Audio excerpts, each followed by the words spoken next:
دايما أتذكر هذه القصة الطريفة اللطيفة. كانت مسافرة إحدى الشابات مع تصوني مباركة مكرسة علشان تقف معاها في بعض التحاليل في القاهرة، فما كانوش عايزين تذاكر وبصوا لقوا كرسيين فاضيين وقعدوا وتمام التمام لغاية ما وصلوا القاهرة. فالشابة البسيطة بتقول للتصوني: أنت فيك حي لله يا تصوني؟ قلت لها: ده أنا كل لله.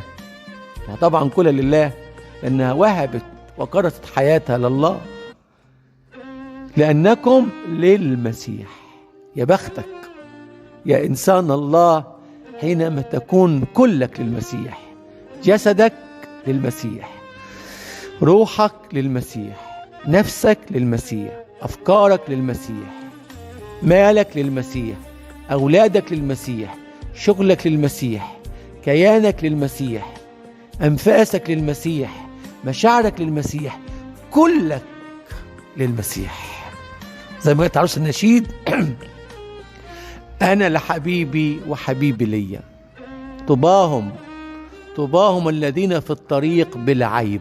دول مين؟ دول للمسيح، لأنكم للمسيح. واضح جدا إن مفيش حد قاعد على عرش فكرك ورا عرش قلبك أيها الحبيب وأيتها المبارك إلا المسيح.